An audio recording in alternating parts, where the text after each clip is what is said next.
नमस्कार मित्रांनो, मी कोच प्रसाद तुमचा पुन्हा एकदा स्वागत करतो माझ्या युट्यूब चॅनलवर. विमेन्स T20 वर्ल्ड कप 2026 चा काउंटडाऊन सुरू झाला आहे आणि आज आपण बोलणार आहोत ग्रुप 1 चा कम्प्लीट प्रिव्ह्यू बद्दल.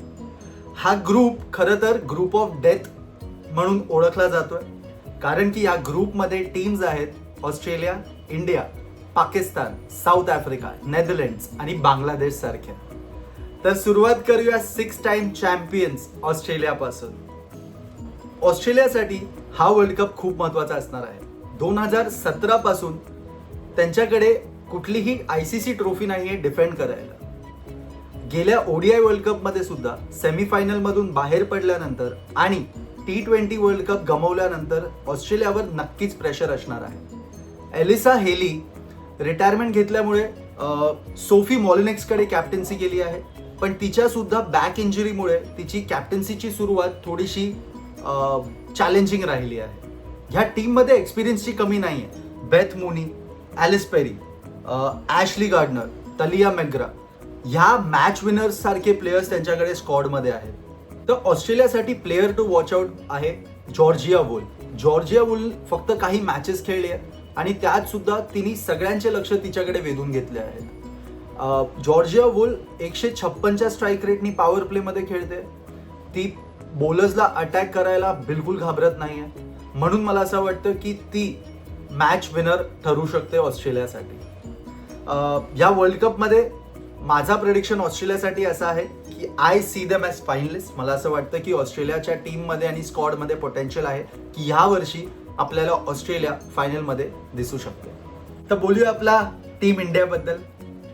टीम इंडिया ODI चॅम्पियन्स म्हणून एंट्री घेते या वर्ल्ड कपमध्ये, पण फॉर्म थोडासा चलबिचल राहिला आहे. ऑस्ट्रेलियामध्ये हरवलं, श्रीलंका विरुद्ध सिरीज जिंकली, पण साऊथ आफ्रिका आणि इंग्लंड विरुद्ध सिरीज गमावल्या.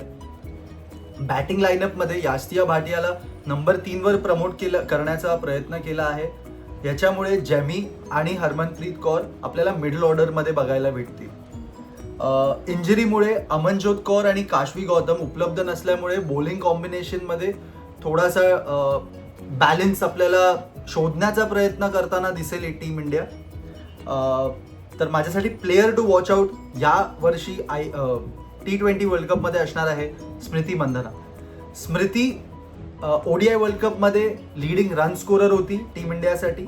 WPL मध्ये सुद्धा तिचा फॉर्म अप्रतिम राहिला आहे.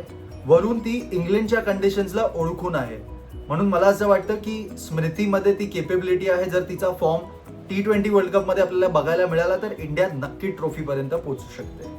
माझा प्रेडिक्शन टीम इंडियासाठी आहे I see them going to the finals आणि आय एम होपिंग की ट्रॉफी आपल्याकडेच यावी. तर आता बोलूया टीम पाकिस्तानबद्दल. विमेन्स क्रिकेटमध्ये जगभरात वेगाने प्रगती होत असताना विमेन्स क्रिकेटची पाकिस्तान थोडीशी मागेच दिसली आहे आपल्याला. त्यांच्या प्लेयर्सला मोठ्या फ्रँचाईजमध्ये खेळायची सुद्धा संधी मिळत नाही. गेल्या वर्षी पाकिस्ताननी फक्त एक T20 सिरीज जिंकली आहे आणि वर्ल्ड कप्समध्ये सुद्धा त्यांची एक्झिट आपल्याला ग्रुप स्टेजमध्येच होताना बघितली आहे आपण. तरीही टीममध्ये टॅलेंटची कमी नाही आहे. तुम्हाला प्लेयर्स सांगतो त्यांच्याकडे गुल फिरोजा, इमान फतिमा आणि नतालिया परवेज यांच्याकडून मोठ्या इनिंग्सच्या अपेक्षा नक्कीच असणार आहेत. तर प्लेअर टू वॉच आउटसाठी फातिमा सना जी त्यांची कॅप्टन आहे आणि एक ऑलराऊंड पॅकेज आहे. तिच्यामध्ये क्षमता आहे की ती नवीन बॉलने विकेट सुद्धा काढू शकते आणि ह्याच वर्षी तिने 15 बॉलमध्ये 50 करून सगळा तिने तो एक्सपेक्टेशन आणि तिचा परफॉर्मन्सचा बार सेट केला आहे. तर माझा प्रेडिक्शन पाकिस्तानसाठी असं असणार आहे की मला वाटतं ही टीम ग्रुप स्टेजमध्येच बाहेर जाताना आपल्याला दिसू शकते. तर आता बोलूया साऊथ आफ्रिकाबद्दल. साऊथ आफ्रिका एक अशी टीम आहे जी लास्ट इयर आपण बघितलं होतं फायनल्सपर्यंत पोहोचली होती. ODI आणि T20 दोन्ही फॉर्मॅटच्या फायनल्समध्ये येऊन ट्रॉफी थोडीशी दूर राहिली त्यांच्याकडून. आणि ह्या सीझनमध्ये सुद्धा मला असं वाटतं की साऊथ आफ्रिका एक अंडरडॉग म्हणून येत आहे. त्यांनी गेल्या वर्षी सुद्धा ऑस्ट्रेलियाला एलिमिनेट करून फायनलला पोहोचले होते आणि इंडियाला सुद्धा 4-1 वर्ल्ड कपमध्ये त्यांचा रेकॉर्ड आहे की हरवला आहे. स्क्वॉड त्यांचा मला खूप बॅलन्स्ड वाटतो. अटॅकिंग पेस अटॅक आहे त्यांच्याकडे. स्ट्रॉंग बॅटिंग लाईनअप आहे. पण प्लेयर टू वॉच आउट माझ्यासाठी मी सांगतो तुम्हाला, महत्त्वाची एक प्लेयर आहे लॉरा वॉल्डार्ट. ती सगळ्यांचे लक्ष तिच्याकडे नक्कीच असणार आहे, पण मला पर्सनली असं वाटतं की शबमिन इस्माईल हिच्यावर लक्ष ठेवणं खूप गरजेचं आहे. She is making a comeback at the age of 37 आणि तिचा रॉ पेस अजूनही खूप डेंजरस आहे. तर माझा प्रेडिक्शन साऊथ आफ्रिकासाठी असा आहे की मला वाटतं ही टीम सेमीफायनलपर्यंत तर नक्कीच पोहोचणार. तर आता बोलूया टीम बांगलादेशबद्दल. बांगलादेशसाठी हा वर्ल्ड कप खूप टफ असणार आहे. गेल्या 25 वर्ल्ड कप मॅचेसमधून त्यांनी फक्त 3 मॅचेस जिंकले आहेत. आणि ह्या ग्रुपमध्ये जिथे टीम्स ऑस्ट्रेलियासारखी आहे, इंडियासारखी आहे, साऊथ आफ्रिकासारखी आहे, तर मला वाटतं त्यांचं क्वालिफाय होणं खूप कठीण असणार आहे.